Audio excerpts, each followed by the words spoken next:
Good evening, everybody, and welcome to another fun-packed, top of the table, FA Cup conquering, Champions League, top of the league, loving it edition of the North Bank Summit.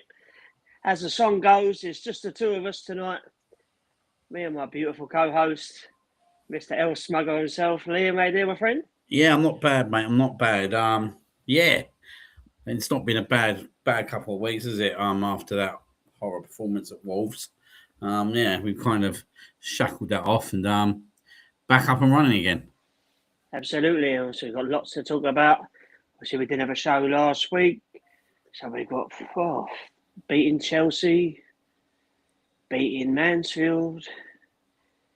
Who else we beat? Brighton. We're just beating everybody at the moment. And the games coming up thick and fast.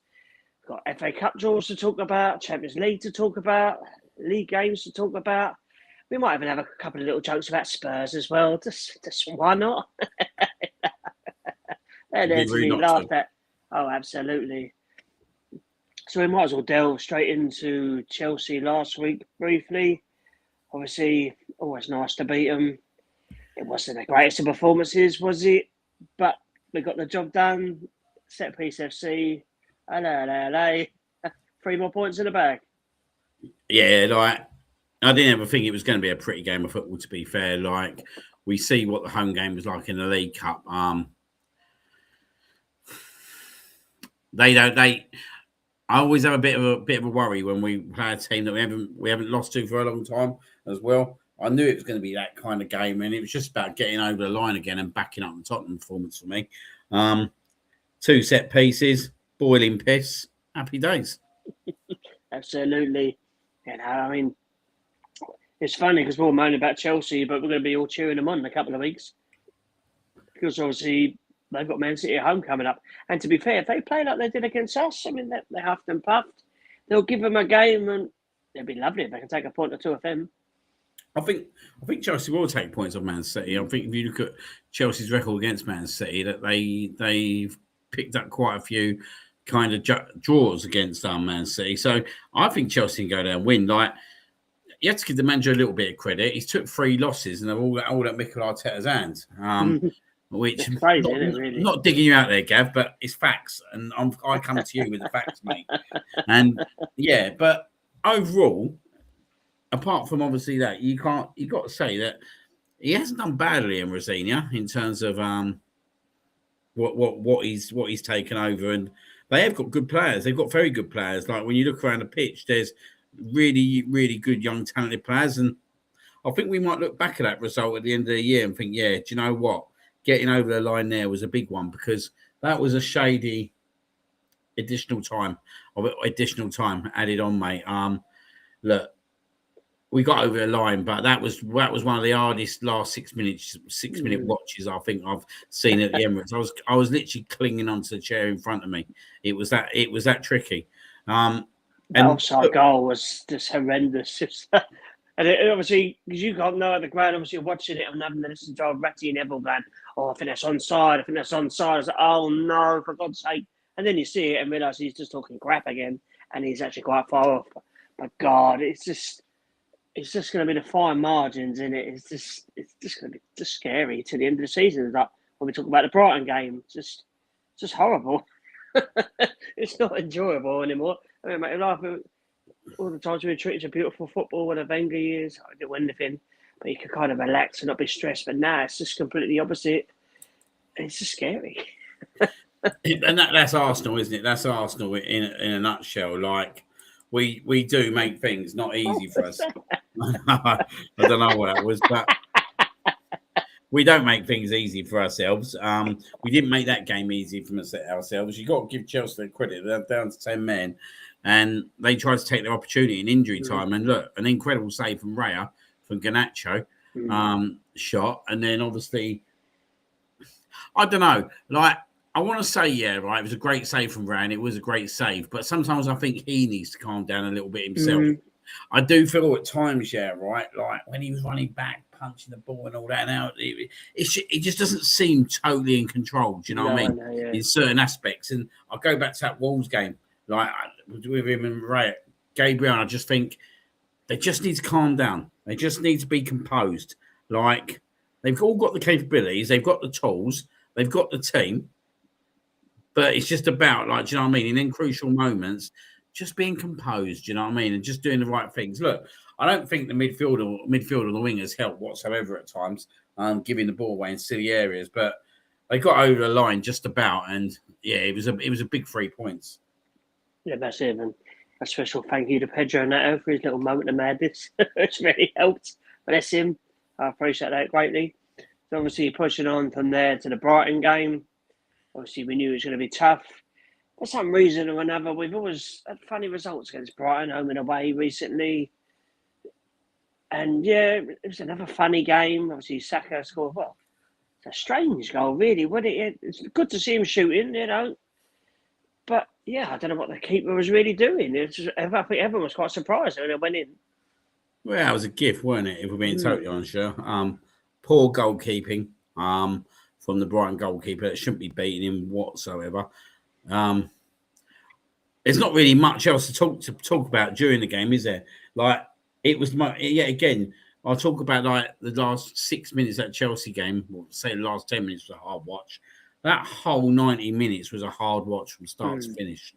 But you sat there and you come out of it at the end of the game, seeing Man City drawing 2 or Forest, and us clinging on to a 1-0 win there. And you sit there and think, how crucial is that evening? And I want to put something else to you, mate. How good is it to see 2 teams playing at the same time? At the same time, good. Yeah, seeing everything unfold, and obviously having that moment where we're hearing that Man City have kind of thrown 2 points against Nottingham Forest. We don't get to see that much now in the Premier League because actually every game's a different kickoff time. So it just took me back. Do you know what? It took me back about 20 years, 25 years, if I'm being honest, because I don't think many teams have that moment anymore. No, it's nice to have all the games on the telly at the same time.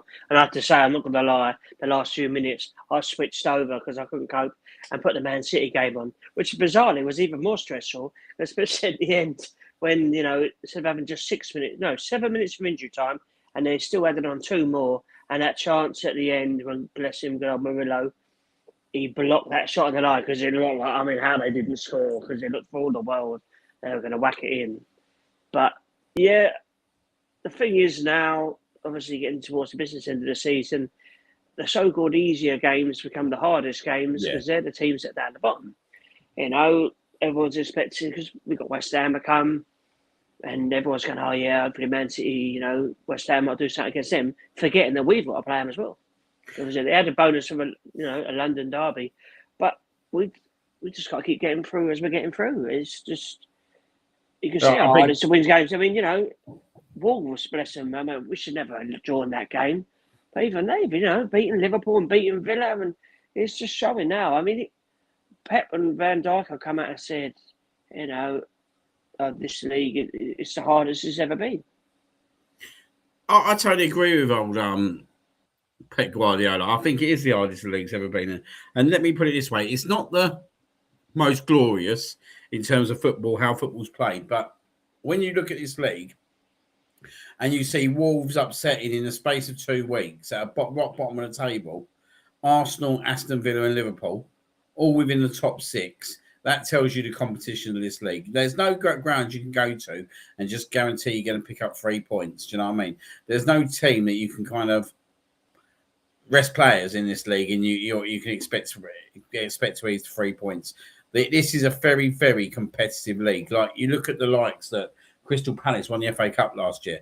Like, when would that have happened years ago? It wouldn't have happened. Newcastle won the Carabao Cup. Do you know what I mean? Like, we're talking about teams that might not be like right up there in terms of European Champions League spaces and that kind of stuff. But as it goes, you've still got to play these teams. And I look at the fixture list and I think Everton, if you look at Everton, they've got this one of the second or third best away record this season. They've had a wonderful season. That's not an easy game. Like, it's going to be like the Dave Moyes derby with him and Mikel Arteta playing football. So don't expect a pretty watch there, and it's going to be a tough game. West Ham, Man City, West Ham. Man City will go there 8:00 on a Saturday night with 60,000 pissed up EastEnders. Like, that's not going to be an easy game of football. Bowen's on fire. Like he's more than capable of scoring goals against them. So every game is going to be difficult between now and the end of the season. And the biggest thing I can say at the moment is that I'm seeing fans on Twitter already going, "Oh, we're going to get knocked down by Southampton, this and that." Yeah, right. How are you even concentrating about Southampton? How are you even concentrating on that game of football? That game of football is on the 4th or 5th of April. We got Leverkusen next in the Champions League. That's where the focus should be. We got a cup final before that, haven't we? Well, exactly. We've got Leverkusen, we've got a big Premier League game. Then we've got another Champions League game. Then we've got a big FA Cup final. As you said, right, these games are coming thick and fast. And the biggest key thing that we need to be doing is keeping our centre midfielders fit and our centre backs, to be fair. But when you look at our centre midfielders, I was thinking about this day, Declan Rice is absolutely vital to keep fit between now and the end of the season because whether you like it or not, whether you agree with it or not, Mika Marino is a big loss. Like to not have him in any part of this squad over the next 5 months is not easy. It's not easy because actually, do you know, I think actually when we go to Southampton, which is a weekend after the international break, I actually think Arteta has to play the first team because actually, he what does he do? Does he rest him and just bang him into a Champions League game, or does he bring him in and obviously play him, get him back into rhythm for that Champions League game? Yeah, that's an interesting point. I mean, obviously the likes of, the Norgards and that have come in and done so well to give, Zubimendi and Rice some much needed rest. Eze's really hit form. And people like Lewis Skelly, I mean, he's an idiot. He got suspended for this game because he picked up a silly booking against Wigan. And these are the games he's going to be playing in. And then obviously you see the people that are playing the weekends. I don't know what's going to happen with him, but yeah, it's an interesting one. I mean, international break over there, don't screw us. I forgot we had that coming up. That'd just be bloody typical. Yeah, it is a lot tougher, Gav. It is a lot tougher. And also, our FAs as well are completely different. You see, like Paris Saint-Germain got their game moved. The Spanish FA helped Real Madrid and Barcelona out. No English clubs ever get any help. That's a different subject entirely. Just have a moan about it. I think the Chelsea fan was moaning about it today. I do see their point. I mean, they do get it a lot easier. But no, it's just, Arteta's just got to be very cute with his selections, as he was the other day. Mansfield Town away, he had to pick and choose. Did the right thing, brilliant, by the way, to have two 16-year-olds on the pitch, Marley Salmon and Max Dowman. I mean, not many clubs are doing that at the moment. It's absolutely outstanding what our academy is producing. 16. I mean, fuck it. I mean, it's 16 for goodness sake. And they're both playing. I mean, Salmon did right, bless him, slightly at fault for the goal. But, he's 16. And Max Dowman, I mean, Christ, we were talking about this earlier. And, well, he's just got the ball at his feet, isn't he? What a talent. And when I mean what a talent, I mean he's probably the best thing that I've seen come through. And I've seen some incredible talent come through. I've seen Ashley Cole come through. I've seen Jack Wilshere come through.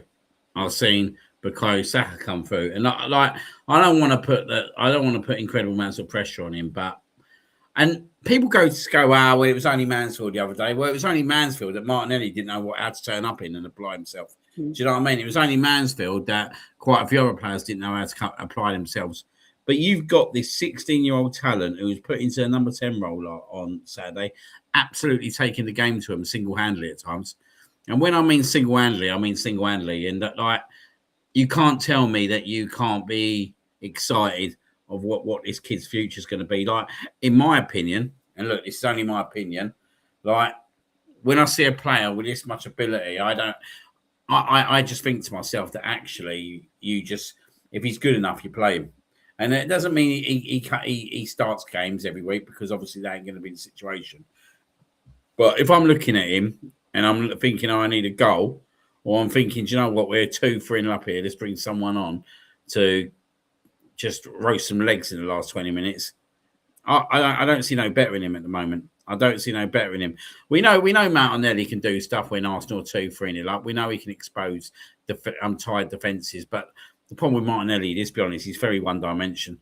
And, again, the performance he produced on Saturday was not good enough. Not good enough, mate. I'm sorry, it's not good enough.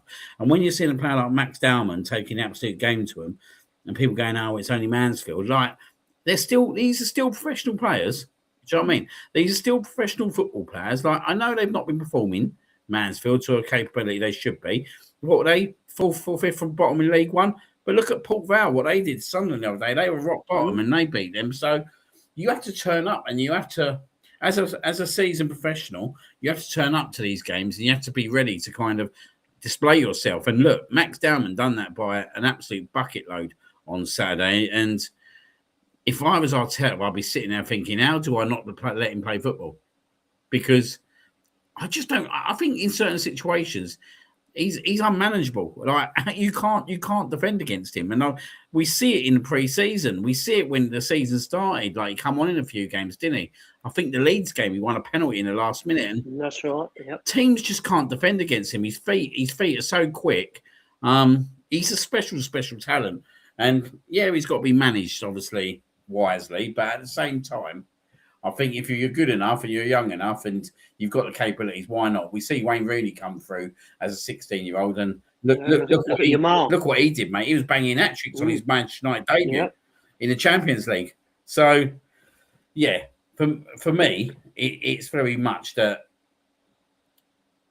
I think this kid's going to be a top player. I think he's going to be a top player, but and I don't see any reason why now at this moment of time with the team that we've got, why he can't pick up more minutes between now and the end of the season. No, definitely.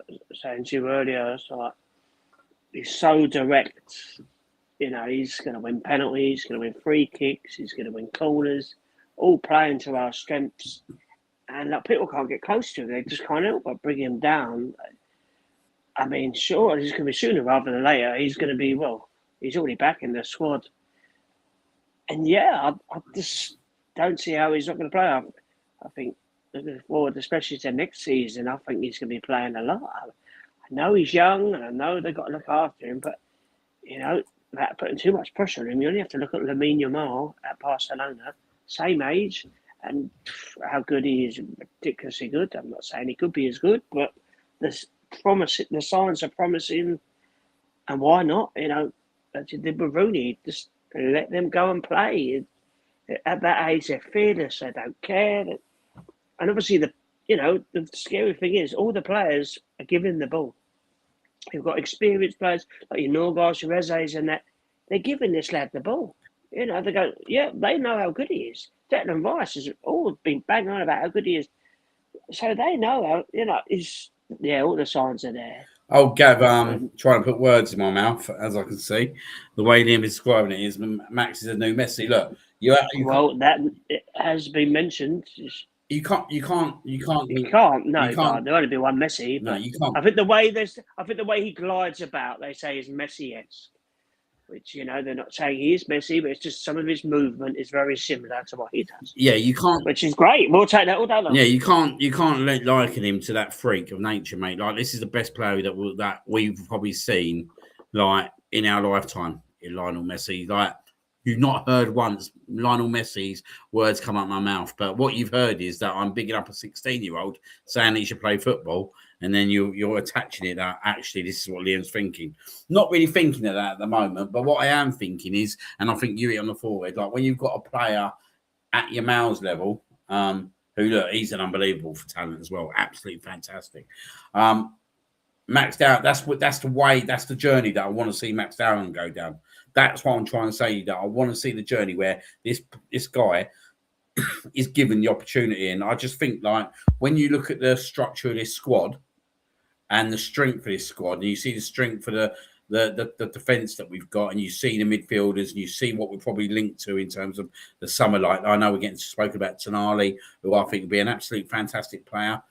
How can someone like Max Downham not blossom in a team like that? We're not talking about Max Downham coming through when Arsenal had the likes of Mustafi and Socrates, do you know what I mean? Guendouzi and all them kind of people in the squad. We're talking about a fully fledged squad that's fighting on all four fronts at the moment.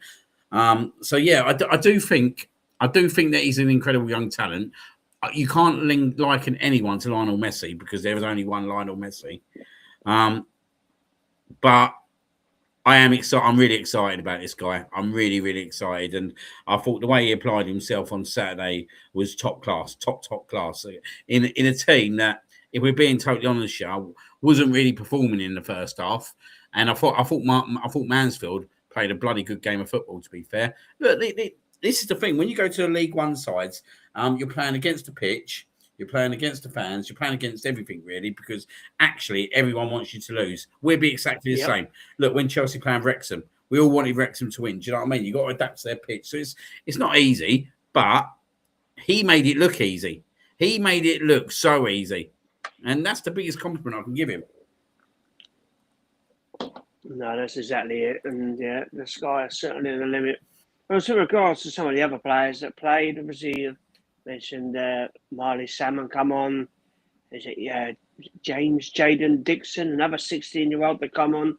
We signed from Blackburn Rovers, I believe. And all these young players coming through. I mean, Mascara, bless him, he was a bit wobbly at the back. But, we got through it.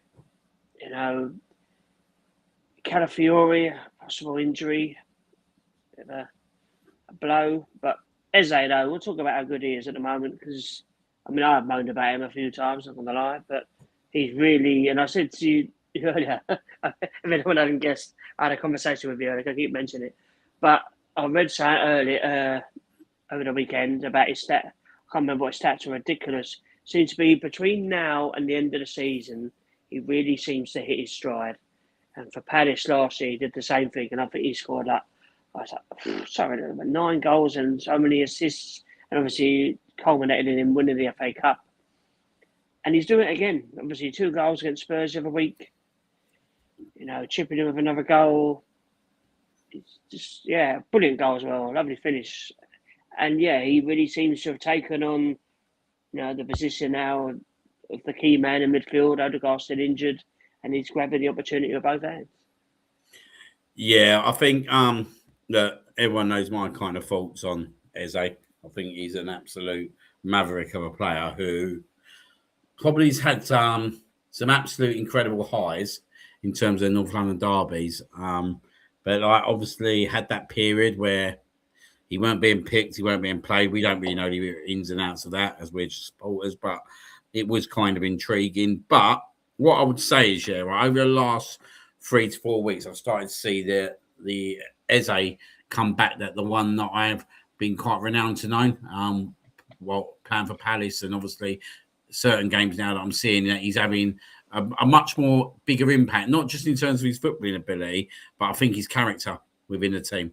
I think the Tottenham game at White Hart Lane was a big moment for him. I felt the week before was a big moment for him, and I know it was only Wigan in the cup, but yet again, it's easy saying it's only Wigan in the cup, but you've still got to go out there and do it. These are still professional players who play football week in, week out. And I think he's shown over the last 2 to 3 weeks that actually he is going to be a key player for us coming into this end part of the season. I'm really excited about what he can produce within this last part of the season because, firstly, he's got form of it, like you said. I speak to a lot of Palace fans, as you well know, and they've been saying this to me ever since he signed for Arsenal. Expect him to go hot and cold, but when it gets to March, he'll turn up and he'll peak at the right times of the season. I also think he's a big game player. So, look at the Man City game when he was 1-0 down in injury time at the Emirates. He delivers that unbelievable pass to Martinelli. Look at the Bayern Munich game. He does it again. He reduces the game to Martinelli. Look at the 2 Spurs games, biggest games of the season as a North London derby. He turns up and bangs 5 goals in. He's obviously scored against his former club to win the game as well, Crystal Palace. And then he's obviously scored the winner again the other day against Mansfield, which obviously is probably not so decorated. But the finish, no goalkeeper saved that. Donnarumma ain't getting nowhere near that. No goalkeeper's getting anywhere near that. So I do think that in terms of him, I think he will peak. His form will peak over the next few months, and hopefully he'll continue to have some really good moments. And I hope he kind of shuts a few doubters up as well, because there was a lot of people stating that, is he good enough? Of course he's good enough. Do you know what I mean? Of course he's good enough. He just needed the games and the minutes, and now he's getting the games and the minutes. I feel that actually he's starting to produce some good form. Yeah, no, definitely. I know. Obviously, talking about the FA Cup, we might also discuss the draw. Obviously, for people that haven't seen it, obviously Chelsea have got Port Vale at home. We are away at Southampton. Liverpool against Manchester City, and I believe West Ham or Brentford are at home to Leeds. So it's a lovely draw for us. We all said we want Port Vale or Southampton, no disrespect. I mean, the home draw would have been lovely, but you take that all day long, wouldn't you? Especially when you see Liverpool got to play Man City. So at least we know one of the big dogs is going out.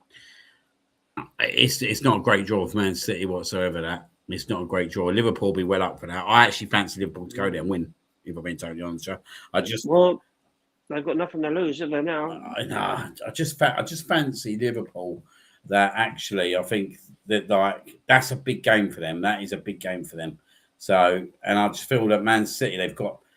Look, if they beat Real Madrid, then you're looking at 7 to 8 fixtures where they're playing some top clubs. Now, look, Man City are an incredible side. They've obviously always been like the top Premier League team for how many years now? Probably the last 10 years, we're being totally honest, yeah. But this ain't the same Man City team over the last 10 years. There ain't a Kevin De Bruyne anymore who can just conjure up any moment for Erling Haaland. Do you know what I mean? Haaland's struggling at present. Very hit and miss. Yeah, he's very hit and miss, and I think if I'm right in saying, since the new year, what's he got? 1 or 2 goals? Not many goals, and he seems to pick loads of little niggly injuries up. You know. Yeah, so you've got that going on, and I just feel that Man City are not scoring as many goals as they used to score, which is quite surprising because they're probably scoring more than most, but they're actually conceding goals as well. So, yeah, I think Man City. I'm not sure about if they're going to really prioritise the FA Cup game compared to all the other games, but I think it's a tricky game for them, and I think Liverpool will be well up for it. Yeah, I remember provided Man City get past Real Madrid, they would then probably play Bayern Munich, which is another massive tasty game, and that'll be right next door to the FA Cup game. It'll probably be over the week, but before or after, or could even be sandwiched in between the two. I think Bayern Munich are the team to worry about in the Champions League. I mean, totally honest. When you look at what they've got, I know we beat them 3-1 at the Emirates, but it's a totally different game when you get into knockout stages. They've got top players. Like for me, if I'm being totally honest with you at the moment, everyone says that Arsenal favourites. I personally think if you beat Bayern Munich, you got a good chance of winning the Champions League. I think they've got everything there to succeed. I think Michael Olise is an incredible player. Harry Kane's going to score you goals. We know that. So, yeah, that's an absolute tough game. If Man City got over that Bayern Munich game, I'll say that I fancy them to go all the way then. But then you've got Liverpool, Paris Saint-Germain potentially. So it's quite an interesting one. But yeah, I think Bayern Munich are a massive threat. Yeah, excellent form. Obviously, that ties in nicely to our German opponents on Wednesday night at a bizarre time again at 5:45. But Bayer Leverkusen, obviously, because we topped the group, because we won every game, no one else did. Throw that out there. So we get to play every game now, provided we keep going through the rounds. Our second leg will always be at home. How important do you think that is? I'll let you know after Wednesday night. You just got to take one game at a time, mate. Yeah, exactly that. Exactly. I look at these games, right? And this is what I'm saying to you. I'm reading fans going on about Southampton. I'm not even thinking about Southampton. Do you know what I mean? Like we don't know who's going to be fit even when we play in Southampton. We're like this is for 3 weeks in the mist. Do you know what I mean? Like we got to concentrate on the game on the hand on Wednesday, and we can't underestimate Leverkusen. Yeah, they're sixth. Yeah, they're 6th in the German league, or 5th or 6th, something like that. I think they're 5th as it goes down. But like we still got to go there. We still got to go there and put on a performance, and we still got to go there and win. And look, if you go 1 or 2 goals down there, and then you're coming back to London, like not with a lead of any such, then it's going to be a tough second leg. So we just got to make sure we're not complacent. I think it was good that we got away with this Mansfield game. And look, I think that Arteta managed it superbly well, because at the end of the day, it doesn't matter whether we just beat Mansfield 2-1, we beat them. We're in the 6th round, but actually we was able to rest Gabriel, Saliba, Rice, Subamendi, Saka come on for the last 10 minutes, Gyökeres. So you've got them all rested for Wednesday night. So massive game Wednesday night. But I don't want to underestimate it, because actually I think that could bite you in the bum. Yeah, no, definitely. This is certainly, I'm going to say, each game as it comes, they'll be well up for it. Again, they've got nothing to lose. They're not going to win the league this year in Germany. So they'll see this as a good opportunity. Obviously, Nketiah going back to his current club. But as to the rules, he is eligible to play, which is wonderful news. See, the other day, Romano has said that more or less it was a done deal, that we signed him in the summer, which is another wonderful news, because he's been brilliant, hasn't he? It's just, again, as the season has gone on, he's just got better and better. He's really, really good. Centre half, full back. Yeah, I just think he's been a brilliant signing. Just slotted in seamlessly. He just doesn't get many injuries, unlike some other defenders. And yeah, I just think he's a big game from a Wednesday. Hopefully he can enjoy the occasion and help us get the win. I think with Nketiah, right, I watched California on Saturday, and I've had this feeling with California for a while. I like him, but I'm not sure if I like him that much. Just a bit chaotic. Yeah, sometimes he's a bit chaotic. He's very clumsy. Typical Italian. Yeah, he's very clumsy. Like when you think of against Kuwait, when he pulled that geezer back straight after he scored for the penalty, I just feel that sometimes he's a good player, but I just feel at times sometimes that actually he can expose us a little bit. And I've always been a bit worried when the ball goes behind him, because I just don't think he's going to get back. And then I'm worried that he's going to get himself booked or sent off, or he's going to do something silly. Well, I just think Nketiah is very, very composed. I think he's an incredible player. I'm not surprised whatsoever that he's now nailing down that left-back spot, because actually I think he's the best player for that position at the moment. I think he offers you so much defensively, but obviously he supports me going forward, as we see against Wolves as well. And I think the big thing with him as well is that he's got a bit of a ceiling to his game, and I don't think we've seen the very, very best of him yet. And I think he's a kind of a player, as we move into next season, you'll start seeing the very, very best of him. Absolute incredible business, because look, I know everyone goes on it was a loan to buy, but the deal was that when we got him in, we was going to buy him. It was just obviously balancing the books out, like we did with David Raya. But yeah, he's top class. He's top draw, and I bet he's buzzing, because he can actually play on Wednesday, can't he? So he'll be well up for it, as well as Kai Havertz, because obviously he comes from Leverkusen as well. So I'm quite interested to see if Kai Havertz starts on Wednesday, or whether they'll start him on the bench. Yeah, obviously he played the other day, did all right, but when he put up many trees, you would expect Sexy Victor to start up top. Saka's going to play. The other winger is, well, we don't know.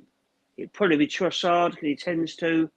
I know he's been a bit hit and miss the last few weeks. So, yeah. I mean, Dowman could possibly play, because Spurs are a real surprise, but I'd be surprised because of the size of the game. Eze's got to play. I presume Zubimendi and Rice will be back, which leads me to think Havertz will be on the bench. But we don't know, because rumours going around who's fit, and people got slight niggles. So we don't really know who is completely fresh and ready to go. I think it's an interesting one Wednesday night. I think he will start Havertz on the bench, because I think he's more likely to play against Everton. And I'll tell you why I think he's more likely to play against Everton, because obviously we know Everton's going to be that kind of physicality kind of game with David Moyes obviously coming to town.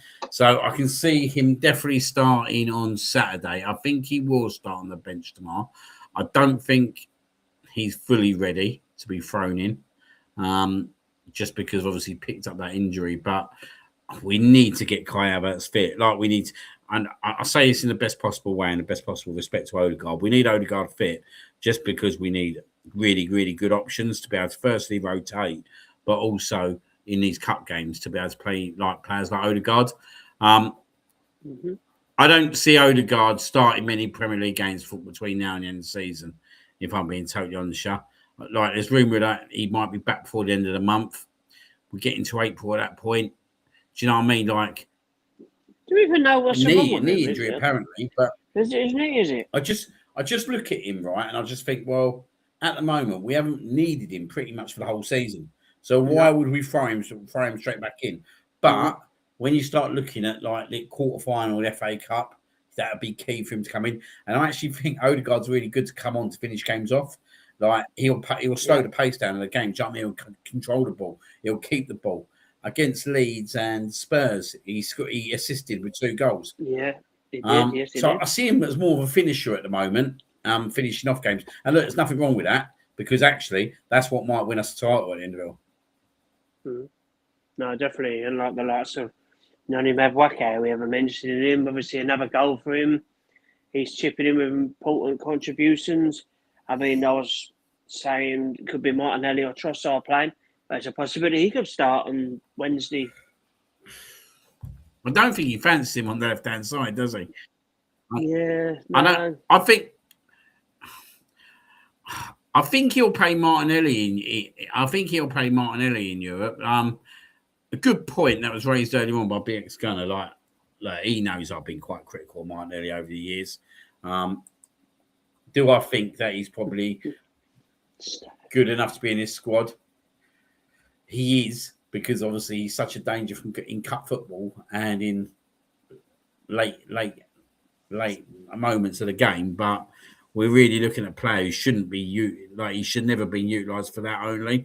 This player, a few years ago, should have been the player who should be nailing down that left wing spot.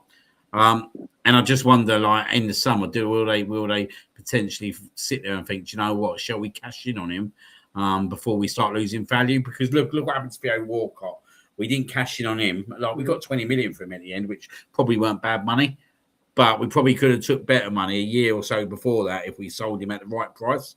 So I think that could be a potential sale in the summer, and I could see Martinelli leaving because actually I think he'll want first team football. I think we need a world class left winger. We know that. Whoever that is, I don't know yet, but. I think he does start in Wednesday night because I think one thing I'd say about Martinelli is that he does seem to get goals in Europe. Yep. He does seem to get some goals in Europe, and I think that would be the better choice. I think Trossard at the moment is going through really bad form. I think I don't really understand how he's still. Well, I do understand why he's starting because I don't think there's much difference between him and Martinelli, but. This is why it's a shame we can't get someone like Havertz fully fit, because then potentially maybe you could push Eze out there. Yeah, no, absolutely. Trossard is struggling. But that's all about the squad depth. It'll be very interesting to see what Leverkusen do on Wednesday. Obviously, being the home team, first leg, they're going to need to have a go. I mean, it'll be interesting to see how they play it, because if we can hit them on a counter attack, which could be if Martinelli plays, that will play to his strengths. You know, Victor slotting in now, he's banging a few goals. So yeah, we just don't have to do anything stupid. It's just one of them. You know, the pressure's not all on them, but obviously they're the home team, and they're going to want to take an advantage to come over to ours. And yeah, we just need to. I can imagine him setting up a team similar to how he did against Chelsea in the cup, just saying, "Well, you're not scoring, we're going to nick a goal," which is great, you know. And then obviously you have an eye on the weekend's game. It'd be lovely if we get a dream scenario. We go a couple of goals up, then he can start changing a few people around and give the likes of Havertz and Madueke and that if they're not already on, or even Darwin if he's on the bench 20, 30 minutes to give you Saka's and that a rest, because they're the ones that are going to be coming up with the goals. And it's good as well. I mean, I know he didn't really do a lot, but it's good to see Saka getting a goal. from open play, which hopefully means he might go on a bit of a run. Because players like him, well, everyone needs to score goals, but obviously if our attackers can score a lot of goals, it takes a lot of pressure off the defence and the midfield. So having a fit and scoring Saka will give you an incredible chance of winning the Premier League. Let me tell you that much. Yep. I don't know what, like, even when I watch him against Mansfield, I just feel like he's kind of lost something, isn't he? Like, I don't know if it's a spark or what it is. But I've been really, really gunning for him to hit back into form. He's still scoring important goals, which is obviously a good thing. That he's got lucky a little bit against Brighton, if we're being frankly honest here. I don't know. We really need, if we want to win trophies, then we need him to really hit into top gear now.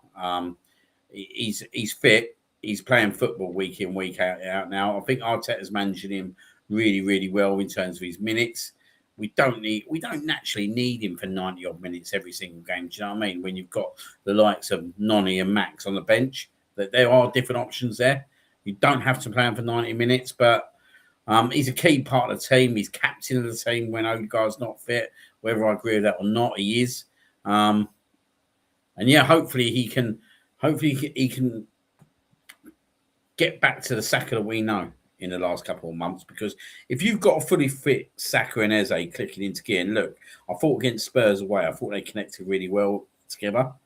If you can get them two playing, then do you know what I mean? I think you're going to rip teams to pieces. I really, really do. Yeah, definitely. But I'd factor into that as well. I mean, obviously against Spurs, they looked a different beast. Against Chelsea and Brighton, he didn't really get stiff again. So hopefully, I mean, obviously Everton coming up the weekend. It's another game that you want him to be there and firing. Obviously, he scored the winner, a penalty up there. But it'd be good to get him back up and running again, because he's been a bit quiet the last couple. I think teams have worked him out. Do you know what I mean? Like they know he'll cut in and try and have a shot. So when he tries to cut back in, he's always got 2-3 defenders to try and beat. So they've done that, but then then how that you rectify that, right, is by having more breakers from midfield. Do you know what I mean? So if he is doing that and he can't cut in, you've got other players that are breaking through the lines. And this is where I think where Kai Havertz can be quite key at times. See Gav's comment there. I mean, no, I didn't think he was that vital, to be honest. A lot of people are eating humble pie now, Gav, because I don't think everyone was moaning when he first signed him. But he's a wonderful footballer. I don't think people would imagine that he'd be. You know, I don't think we imagine now that actually, like, we'll probably be sitting there thinking, actually, we want Kai Havertz to be pushed right up on Gyökeres, especially in our home matches. Like, I think he's key for our home games. Like when you see him against Sunderland, do you know what I mean? I think he opens up opportunities for Gyökeres. So I think, especially in the home games, and you look at our home games between now and the end of the season, they're tricky games. And then, as we're saying, there's no game that's not tricky in the Premier League, but they're all winnable. Like, they're all games that you look at and sit there and think, we should get 3 points. And I think Havertz is key to that. I think Havertz is key to our home form. Like, if you can get him and Gyökeres playing up front and him off him, and then you've got Rice and Subamendi, and just say you played Eze out on the left, for example.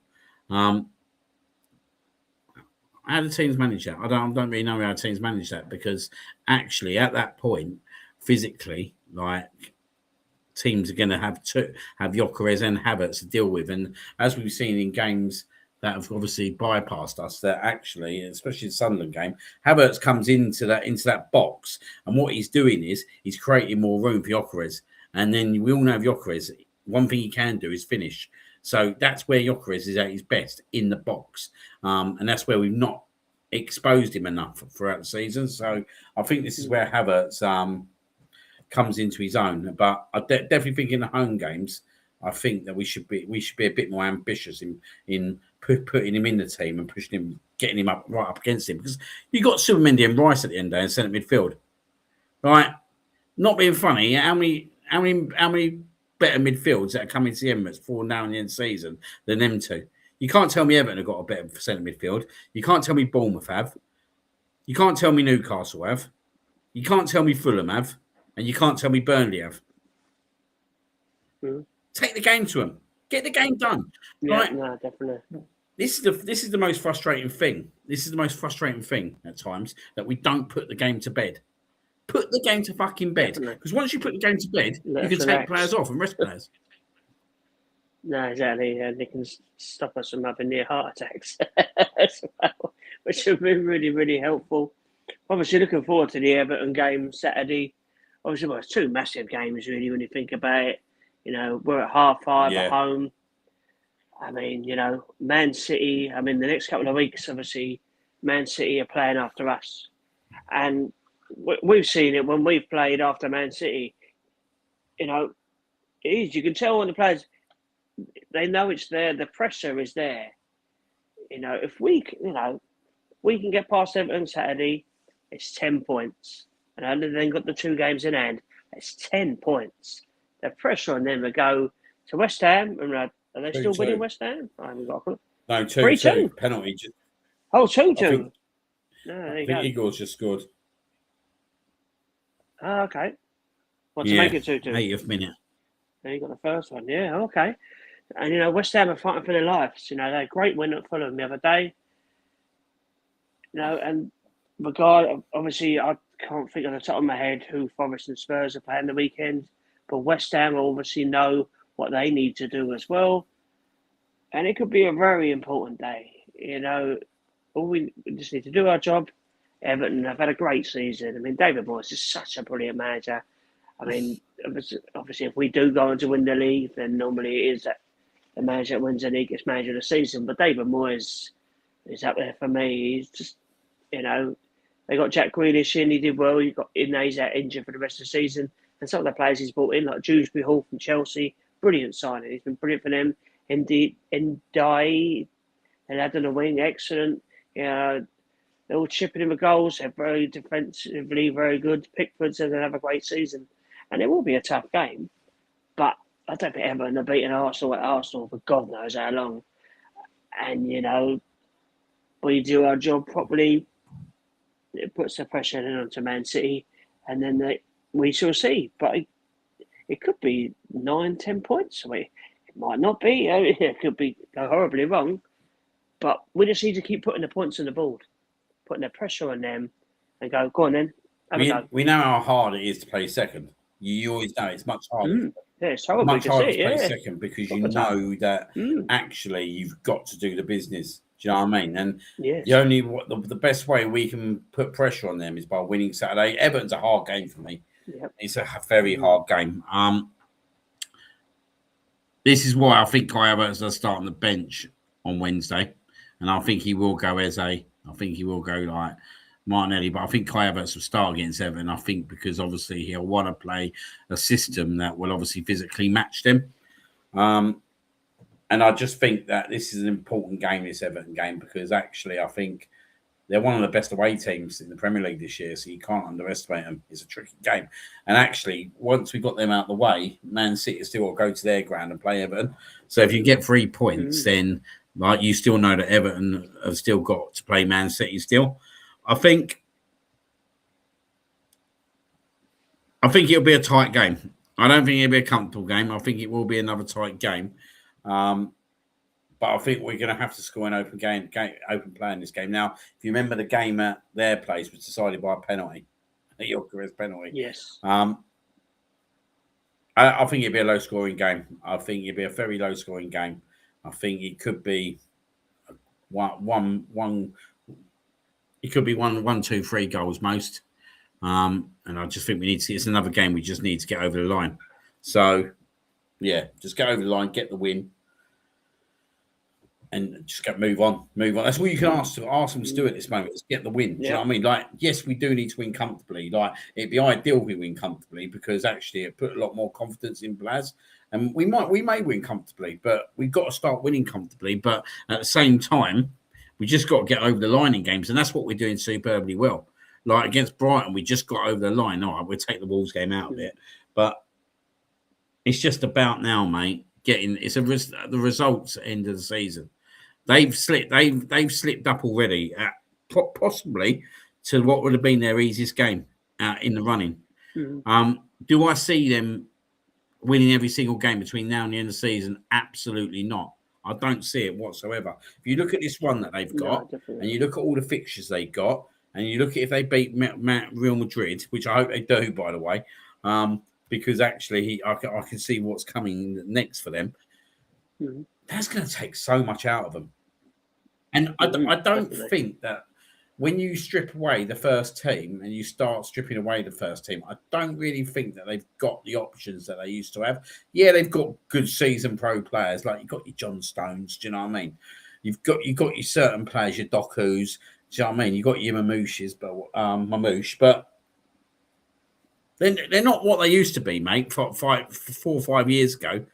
I remember Kevin De Bruyne coming on the pitch at Newcastle, and I think they were 2-1 down with 20 minutes to go, and he hits 2 world-class passes, and they're 3-2 up. I just don't see that from Man City anymore. And I think I look at that fixture list, and I look at that Chelsea game, and it just tells. I look at Cole Palmer, and I think it's got Cole Palmer's name written all over it. It's got their written name written all over it. So I think they're going to slip up there.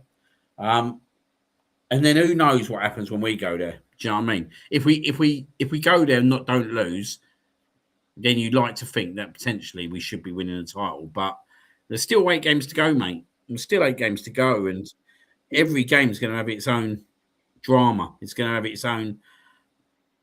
Who have we got after Everton? Who's the next Bournemouth game after that? Of course, yes. That's a lunchtime kickoff. You can't underestimate that. We was 2-0 down against them, and we won 3-2 with Reece Nelson. Yeah, no. Again, they've been a funny team over the years as well. We lost to them last year, I believe. Like I look at our last Newcastle. That's not easy. Yeah, again, we should beat them, but it's not easy. They've got good players. Look, they went to Man City. Man City only beat them 2-1, and Man City were holding on a little bit at the end, in my opinion. No, well, yes, they really were. So. Okay, Fulham and Burnley. You like to think Fulham, all their players will be gunning us on to win the, scoring for own goals. Game. Burnley will be down, so you like to think actually that should be a win. West Ham. It depends where they are at the time. Do you know what I mean? They could be fighting for their lives. They could be fighting. We've gone up there and banged 6 and 5 past them at their ground the last 2 years. So yeah, that'd be interesting. And Crystal Palace. Interesting. I remembered. Sorry, that Spurs have got Liverpool away this weekend. Yes. So they ain't winning that. You know what I mean? So if West Ham were to get a result off Man City, mate, Spurs would be at the bottom 3. I just don't want to go Palace last game of season still winning. Need to win the league, mate. Just get it done. Get it done. The way it's going, I don't know if it'll go. But I don't know. Famous last words, but we keep doing what we're doing. Like I said, I can't see Man City winning every game. I think all the games coming up. We definitely need to win 5 games out of the 8. That's not. I think we win our home games. I think we're more or less. I think if you win your 5 home games and you win 1 away game, then I think we're. Which is Man City. If you beat Man City, then you are sorted. You're definitely sorted. But you need to win all your 5 home games, and you need to. Potentially, you need to win 1 away game, in my opinion, because I just think that they'll slip up again somewhere. So I think 6 games will do it. I think it could go to 5 games. So I do actually think it could go to 5 games because actually I think there'll become a point, right? If they slip up, that they'll start sitting there thinking, wait a minute, what do we prioritise? The Premier League or the Champions League? And they'll be looking at the Champions League thinking, actually, we're probably more likely to win that at this point. We're going to prioritise that. And especially if they're still in the FA Cup as well, because they could beat us in the Carabao Cup. They could even win the treble. Well, it's an interesting situation with Man City, isn't it? Like, I do look at. Then they ain't got no Mark Guay in that final, have they? It's not. I don't know. I get so confused with this. No, he's out. He can't play. It all depends. So why is it different in that competition to others? Because I can't keep up with it. So, I believe if he got brought before the first leg had been played in the semi-final, like Semenyo, he could have played because Semenyo got brought at the right time. Because Mark Way didn't get brought at the right time, he can't play. Now, my personal opinion is it's a nonsense. You should be cup tied. But yeah. I think it should be like if you're cup tied, you're cup tied. You know what I mean? Yeah, but changing the rules. The rules are so different nowadays that actually, like, you can play in the Champions League now and sign for another Champions League club and play in the Champions League. Yes, it's not right, is it? It's not. And is he going to stick with James Trafford in the final, or will he go Donnarumma? No chance. I'll be absolutely stunned. I mean, so what do we do then? Oh well, I know what I want him to do, but I worry that he won't because he's not a cup keeper. It's a game, isn't it? It's a game where actually, I don't think Man City can be without Gueye and Donnarumma. No, but I don't really want Kepa in goal for the final, to be honest. I just think he's got a couple of little mistakes in him, bless him. But I think he will play. But I think I'd have to go for the Premier League still, Gav. Obviously, I want to win the Champions League, but at the moment, the Premier League is just in my head. Yeah, I agree. As much as it would be lovely to win the Champions League, because obviously we've never done it, and that's the one thing Chelsea do have over us, sadly. But yeah, it's been 20-odd years to win the league. Win the league, and then we'll win everything else. It'd be I'm more worried about winning the Carabao Cup, to be honest, than anything else, because I think that could really have an important factor in everything. We win that, and the confidence it gives to the players, the fans, the management, everyone is buzzing. But then obviously everyone starts talking about whatever else we could be winning. But yeah, I think that's massive. If we lose that, the media, I mean, they want us to fail anyway, but they'll have an absolute field day if we lose that. You know, are they going to bottle it? They're going to lose everything, blah, blah, blah. Do you think it's massive. I think we'll win the cup final. I do think we'll win it, but I say that every week, to be honest. I mean, yeah, I'm not looking forward to it, but it'll be very interesting to see what both managers do, with the lineups, the tactics. You know, last time Guardiola played us, he played us the ultimate respect, and they defended for their lives and didn't let us play at all, which is the first time we've seen him do that against us. So, yeah, but then you don't, obviously you don't know how many points will be clear at the top. We could be even further ahead. And will we run up for it? Yeah, it's an interesting one. And again, injuries and that. But yeah, it's a massive game for both. I think the pressure will be on us more to win it, Arteta, because, you know, we haven't won a trophy for so long. But yeah, if we do win it, I just think, it really puts out a big old message. It's a big game, but I'm not even thinking about it at the moment. No, I'm trying not to. No. Think about it. The games, because I don't believe we've ever been in this situation before, where actually we're fighting on four fronts. Yeah, it's just madness. You know, even with the Arsene Wenger days, I mean, that year, well, we had a possible treble, didn't we? In the Invincibles, and we lost the semi-final against United, and then went out of Chelsea in the quarterfinals, the Champions League, and that was the one that really killed it. But this time around, I mean, the FA Cup draw has been lovely, very kind. But yeah, no. I'll be honest with you, Gav, I'm more worried about the Champions League, if I'm being totally honest. So, like, I just think that actually the first leg can play havoc. It's good if you get the result. If you don't get the result, and it depends what that result is. I don't know. At the moment, I'm just thinking about the Premier League. Do you know what I mean? Like, don't get me wrong. We've had really decent cup games draws, if we're being totally honest, in the FA Cup, which has been able to take the pressure off the squad as such. Like, it doesn't matter that we only beat Mansfield 2-1 because, do you know what? Like you said, we played 2 16-year-olds. We played pretty much players in different.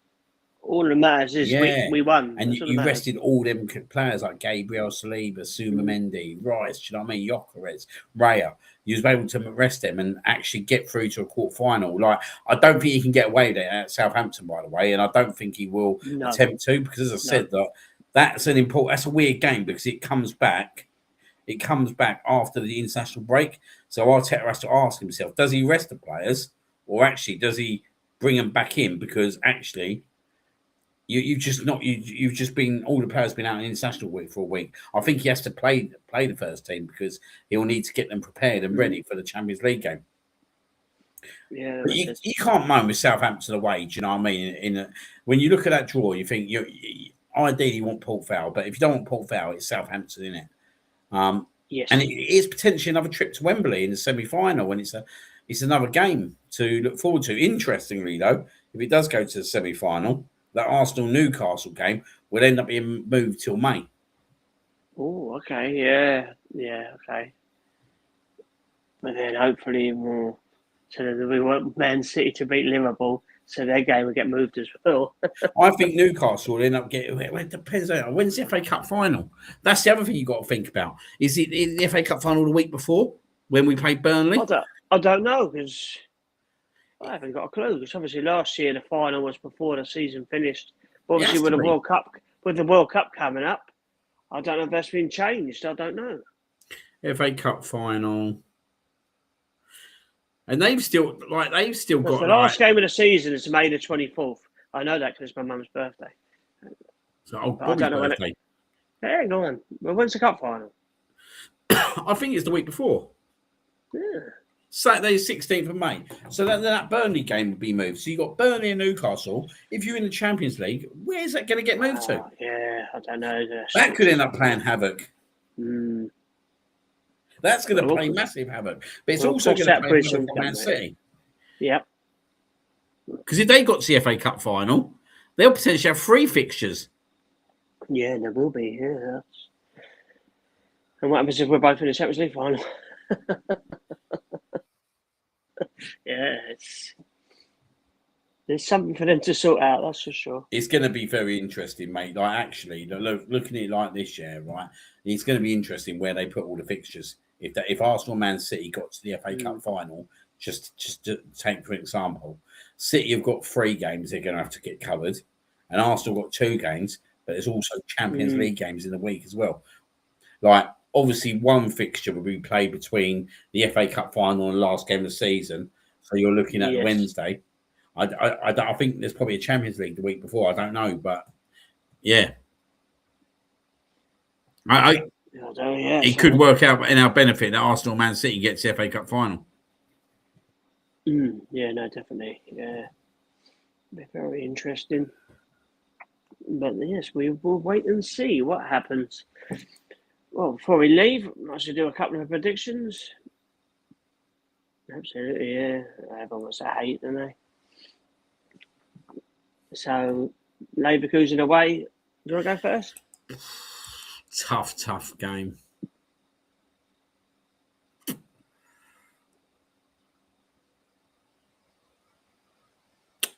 I'm going to go draw 1-1.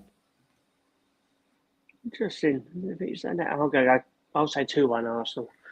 I think we'll have enough for them, but I can see them scoring because I think they need to. Really, I think they've got to come and have a go. If we get a couple of goal advantage, yeah.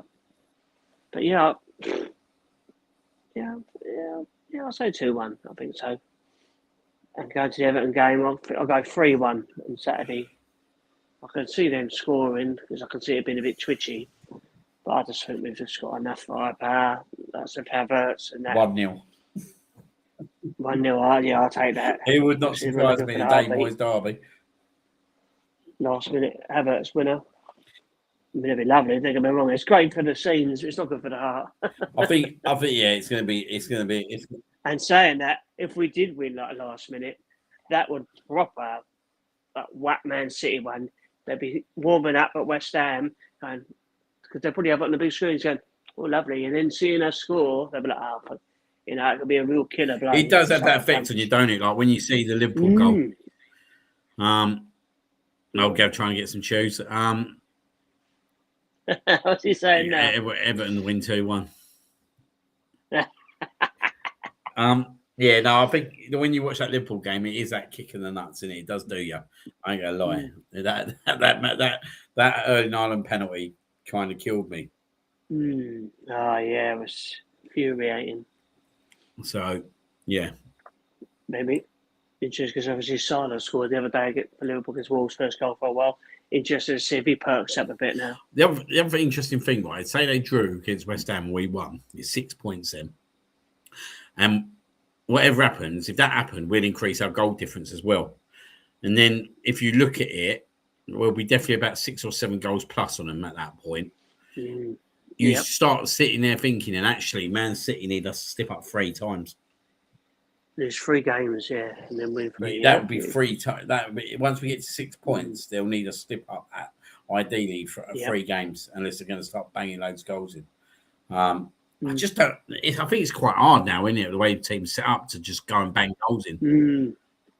Yeah, no one really freshes anyone anymore. Everyone's sets up so So that's what we want to do: is get to 6 points, and get the goal difference. Because then they're looking at it like we're petering down games. I'm thinking, we need to slip up 3 times.